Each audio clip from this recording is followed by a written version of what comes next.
Muito bom dia, amados irmãos e irmãs. Sejam muito bem-vindos à reflexão do Evangelho deste domingo, a festa da apresentação do Senhor. O Evangelho é de Lucas, capítulo 2, versos de 22 a 40. Jesus pertence ao Pai e aos pobres. O episódio da apresentação de Jesus no templo é próprio de Lucas. Ao registrar esse acontecimento, ele quer ir além da simples transcrição de fatos brutos.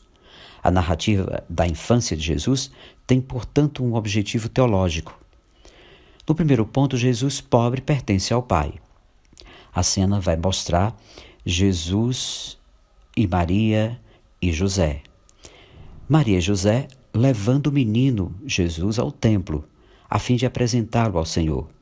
Mais do que ver nos pais de Jesus o cumprimento da lei, Lucas pretende mostrar quem é Jesus.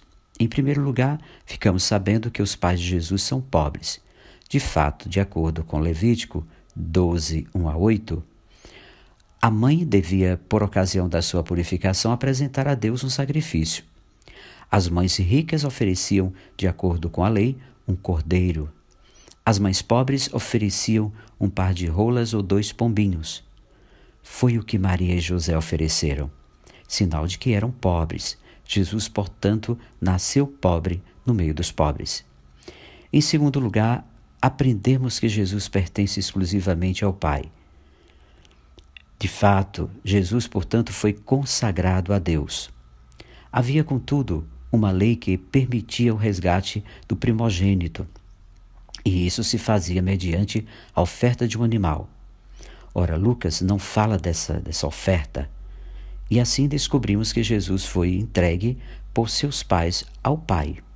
Podemos ir além e ver quais são as últimas palavras de Jesus na cruz. De acordo com Lucas, ele diz: Pai, em tuas mãos entrego o meu espírito.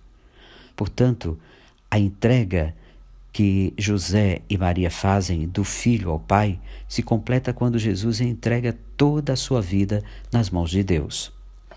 No segundo ponto, percebemos o sacerdócio e profecia dos pobres.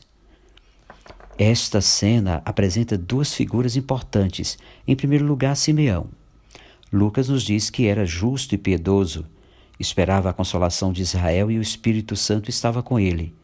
Ao dizer que o Espírito Santo estava com ele, Lucas nos informa que Simeão apresenta a profecia dos pobres, que resistem à luta pela sociedade justa.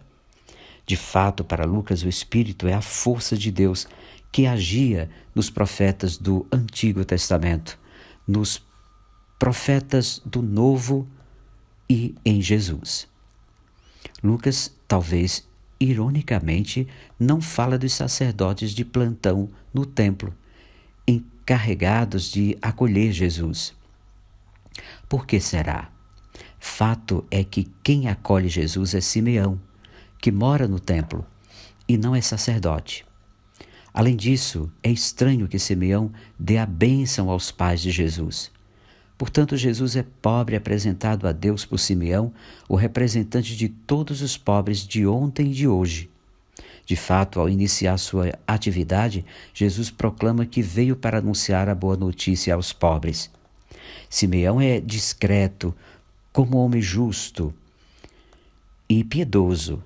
Os piedosos, entre aspas, eram os pobres e marginalizados que esperavam a libertação, a consolação de Israel. Os justos na Bíblia são as pessoas que jamais deixaram de crer na vitória da justiça e de lutar por ela.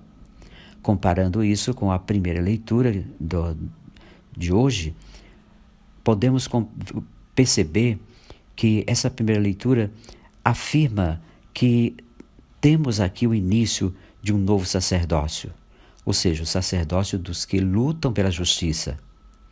Um outro ponto muito importante aqui é a segunda figura que é importante falar de Ana. Lucas se demora em descrevê-la. Tem 84 anos. Ela é profetisa, à semelhança das grandes lideranças femininas do Antigo Testamento. Temos a impressão de que liderava um movimento de resistência. Ela falava do menino a todos os que esperavam a libertação de Jesus. Seu serviço a Deus é feito de jejuns e orações constantes, sinal de que descobriu um modo próprio e alternativo de servir, muito diferente do culto baseado em sacrifícios, ofertas e dinheiro.